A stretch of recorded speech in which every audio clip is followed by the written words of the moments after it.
Man. Thank you, Mr. Chairman. It's late. It's almost 10 o'clock. I don't know. I think we've been at this for about 10 hours, and it's been a long day. We had a 22-vote series.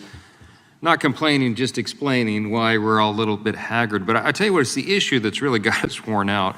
And I just genuinely wanted to ask a question of my colleagues here, because both of you are here in good faith, and I respect you as individuals. And I wanted to ask you a question, what my constituents asked me. Could the Democrats in charge, and certainly Democrats here with jurisdiction over the border, could they really be in favor of an open border? And I'm asking you honestly and in good faith. Can I ask, Mr. Chairman, you're from New York. Thanks to New York City's council, beginning January 9th, 2023, more than 800,000 non-citizens will be eligible to vote in municipal elections in New York. Do you agree with that policy? No,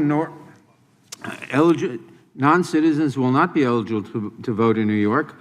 They never have been. Well, they were in the 19th century eligible to vote in New York. Well, no, this is a recent action. It was just passed in December. No, that is not correct.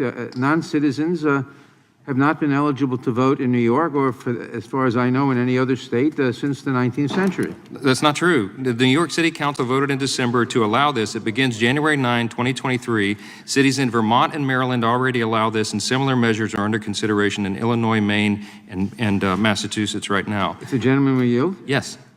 I believe those are considerations of allowing votes in municipal elections only. Right, but thank you. That's the point.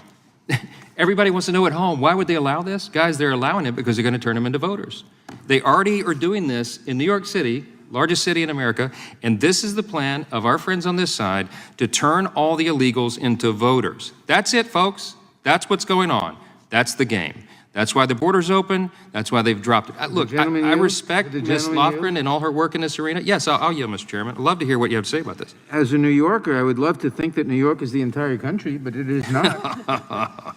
It is not, and consideration is being given to permitting non-citizens to vote in New York, and I believe in the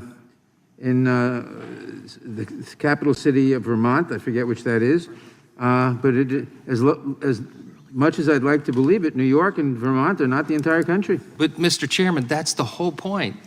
This is what's going on, folks, at home. If you're trying to figure this out, if you're scratching your heads, you're seeing the video, you see droves of people, 2.4 million people coming over the border illegally, the president allowing, the Democrats in charge of Congress are allowing it. The deal is they're going to turn them into voters. You just heard it. They don't have any problem with that. They celebrate it. Here's the deal. We have a problem with it. The Constitution has a problem with it. American elections should be decided by American citizens. That's it. That's what this is about.